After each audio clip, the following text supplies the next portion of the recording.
It doesn't send alerts, it just keeps working, quietly absorbing damage until one day it can't anymore. That's why everything you do in your kitchen matters more than you think. Today, I'm going to walk you through 5 foods.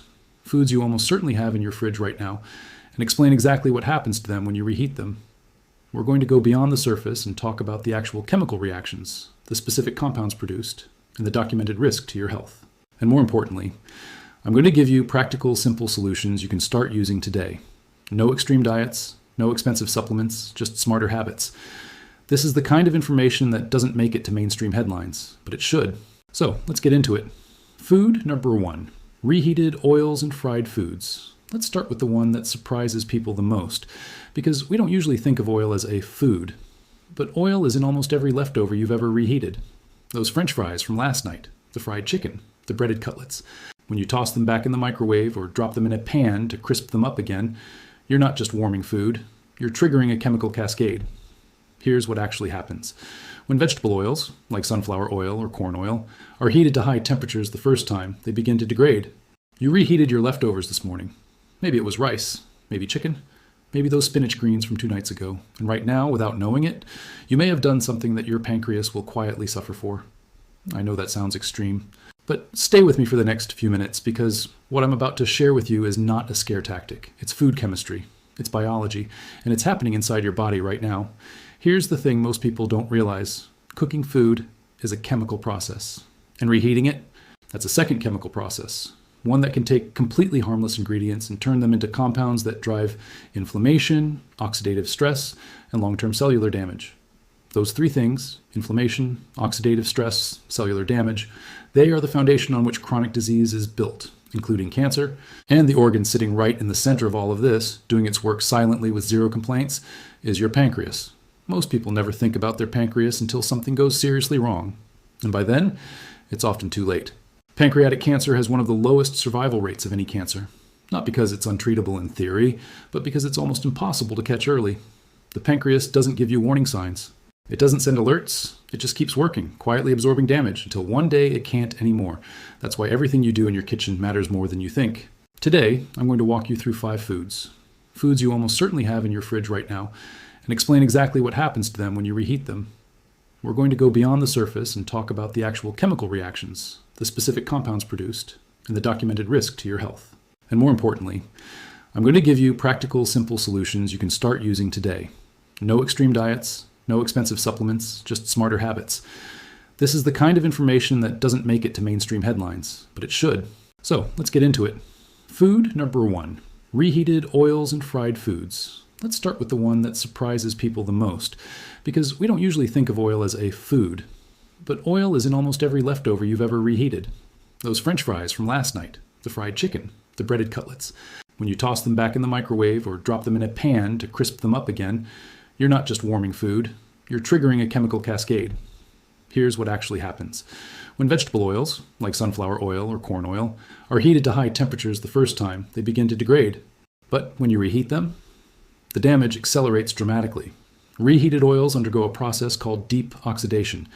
This generates toxic compounds, including aldehydes and free radicals. Now, what are free radicals? Think of them like microscopic bullets firing randomly inside your body. They bounce off your cells, damage proteins, attack DNA, and trigger your immune system to go into overdrive. This creates systemic inflammation, a body-wide state of alert that, if it becomes chronic, becomes one of the most dangerous conditions you can live with. And your pancreas. It is acutely sensitive to inflammation. A chronically inflamed pancreas is a stressed, damaged pancreas, forced to keep working in a hostile internal environment. Over time, that stress accumulates. The fix? Never reuse frying oil. It is single use. Full stop. When reheating fried food, use a conventional oven or air fryer. Dry heat brings back the texture without generating new rounds of oxidation. And whenever you can, eat fresh. Food number 2, reheated spinach and other leafy greens. This one catches people off guard because spinach is synonymous with healthy eating. But the issue is never the food itself. It's what happens to it when you handle it the wrong way. Spinach, Swiss chard, and celery all naturally contain compounds called nitrates. On their own, completely harmless. But here's where the chemistry changes.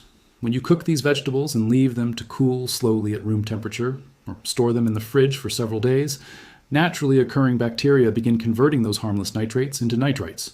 More problematic, but still not the final danger. The real threat comes when you reheat. Heat causes these nitrites to react and form compounds called nitrosamines.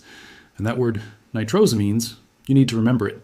Nitrosamines are classified by researchers as probable human carcinogens. They are genotoxic, meaning they have the ability to directly damage DNA. The most studied connection is to stomach and esophageal cancer, but the stress they place on the entire digestive system, including the pancreas, is real and documented. Think of it this way. Every time you reheat spinach, you may be exposing your body to a small dose of a carcinogenic compound. Once won't hurt you, but repeated exposure, week after week, month after month, is like a single drop of water falling on a stone. You don't notice it at first, and then one day the stone is worn through. The fix: cook only what you'll eat in one sitting. If you have leftover cooked spinach, eat it cold, in a salad, blend it into a smoothie. You keep the nutrition and eliminate the reheating risk entirely. If you must reheat, do it once, quickly, and at the lowest temperature that works. Food number 3, reheated rice. The most innocent food in the world, and yet one of the most mishandled. The risk here isn't a chemical reaction. It's biological, and it starts with a bacterium called Bacillus cereus. Its spores, which are essentially microscopic survival pods, are commonly present in raw rice, and they are remarkably heat resistant. Standard cooking temperatures don't always destroy them. So after you cook your rice, if you leave it sitting out at room temperature, even for just 2 or 3 hours, those spores can germinate, multiply, and begin producing toxins. Here's the part that most people don't know. One of those toxins is heat stable. When you reheat the rice, you may kill the bacteria, but the toxin they already produced, it survives. And that's what makes you sick. The typical result is food poisoning, nausea, vomiting, cramps. Most people shrug it off as a bad stomach day, but what's actually happening inside your body during that episode is a violent, acute inflammatory event. Your gut, your liver, your immune system, and your pancreas are all caught in that battle.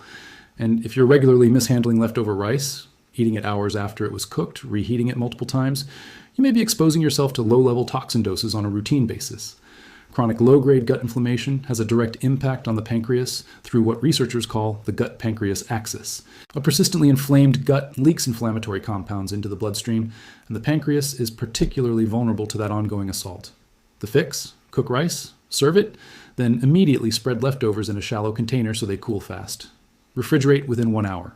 Eat within 24 hours. When reheating, make sure it reaches a steaming hot 165 degrees all the way through. And never reheat it a second time. Never. Food number 4.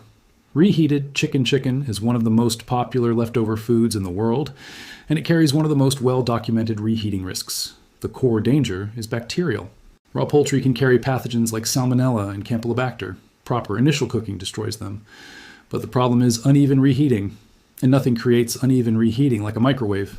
Microwaves are notorious for creating hot spots and cold spots within food. Those cold spots are refugees. If bacteria survived initial cooking or contaminated the food afterward, those cold zones allow them to thrive. A Salmonella or Campylobacter infection isn't just a bad stomachache. It's a systemic immune event, a full-body inflammatory response that places enormous physiological stress on every organ in your body, including your pancreas. Repeated, low-level exposures to gut pathogens create exactly the kind of chronic inflammatory environment that erodes pancreatic health over time. The fix: cool chicken quickly after cooking. Store in airtight containers. When reheating, skip the microwave for large pieces, or cut the chicken into smaller pieces first and stop halfway to stir. Better yet, use an oven or a skillet on medium-low heat for slow, even heating. Always verify with a food thermometer, 165 degrees minimum in every part of the meat. And honestly, the safest and often the most delicious option is cold chicken. Shredded into a salad, stuffed in a wrap, sliced over rice. Fast, safe, and no risk involved. Food number 5, reheated potatoes, and finally, the beloved potato. Comfort food for the entire world. And a surprisingly complex story when it comes to reheating. The potato's reheating problem is actually twofold, and the second part is one most people have never heard of. Part 1, resistant starch. When potatoes are cooked and then cooled, a remarkable transformation occurs. Some of their regular starch converts into something called resistant starch. This is genuinely beneficial. It feeds your healthy gut bacteria, moderates blood sugar spikes, and recent research suggests it may even help reduce the risk of certain cancers. Cold potato salad? Actually one of the healthiest ways to eat a potato. But here's the catch. When you reheat those potatoes, you destroy a significant portion of that resistant starch. And without it, the potato becomes a high glycemic food that causes a rapid, sharp blood sugar spike. Guess which organ has to respond to every single blood sugar spike you create? Your pancreas. It has to release a surge of insulin every time. When this happens regularly, when your diet habitually triggers these spikes, you're placing your pancreas under a form of constant repetitive stress. And insulin resistance and type 2 diabetes, conditions that develop from exactly this pattern, are themselves recognized as risk factors for pancreatic cancer. Part 2, acrylamide. This is the compound most people have never heard of, and it matters. Acrylamide is a substance classified as a probable human carcinogen. It forms naturally in starchy foods during high heat cooking, baking, frying, roasting. When you reheat potatoes at high heat, and especially if you refry them, acrylamide levels can rise further. The fix: eat leftover potatoes cold when you can. Potato salad is your best option. If you need to reheat, do it gently, steam them, or use the microwave on low power. Never refry cooked potatoes. That is the single worst thing you can do. For mashed potatoes, reheat gently in a saucepan with a splash of milk or broth over low heat. We've just put 5 of the most common leftover foods under the microscope. And what we found wasn't random. There was a clear pattern running through all of them. With oils and fried foods, the danger is oxidation, generating aldehydes and free radicals that drive inflammation. With spinach, it's nitrates converting to nitrosamines, compounds with documented carcinogenic potential. With rice, it's the heat-stable toxin from Bacillus cereus creating acute and chronic inflammatory stress. With chicken, it's uneven reheating, creating the conditions for dangerous bacterial survival and systemic immune assault. With potatoes, it's the destruction of protective resistant starch, blood sugar spikes that exhaust the pancreas, and the potential amplification of acrylamide. Different foods, different mechanisms, but the same destination every time: inflammation, oxidative stress, and cellular damage. The 3-part foundation of chronic disease, and the 3-part threat to your pancreas. Now here's what I want you to take away from this warning, and this is the most important part of everything we've covered today. This is not about fear. This is about leverage. Most people think protecting their health requires massive, dramatic changes. A complete diet overhaul, an expensive meal plan, hours at the gym. But the truth is that chronic disease isn't built in dramatic moments. It's built in the small, repeated daily habits you barely even notice. And that means it can also be dismantled the same way. With small, repeated daily habits, cook slightly smaller portions so you have fewer leftovers to worry about. Cool your food quickly and get it into the fridge. Don't let it sit on the counter for hours. Eat leftovers cold when you can. This is actually the smartest move for rice, spinach, and potatoes. And when you do reheat, do it once, do it thoroughly, and use gentle, even heat. Never reuse frying oil. And use a food thermometer for chicken. It costs almost nothing and eliminates the guesswork entirely. These are not dramatic changes. They are tiny shifts in existing habits. But compounded across years and decades, they are the difference between a resilient, healthy pancreas and one that has been slowly, silently worn down. And don't forget the bigger picture around pancreatic health. The kitchen is just one piece of it. Maintaining a healthy weight matters. Not smoking matters enormously. Tobacco is one of the strongest known risk factors for pancreatic cancer. Limiting alcohol and added sugars protects the organ directly. And building a diet genuinely rich in fruits, vegetables, and fiber creates an internal environment where chronic inflammation simply cannot take hold as easily. Your body is not fragile. It is remarkably resilient, but it is not infinite. And the pancreas, quiet, essential, and almost completely silent when it's under stress, deserves the same intentional care you give every other aspect of your health. You now know things about your kitchen that most people will never know.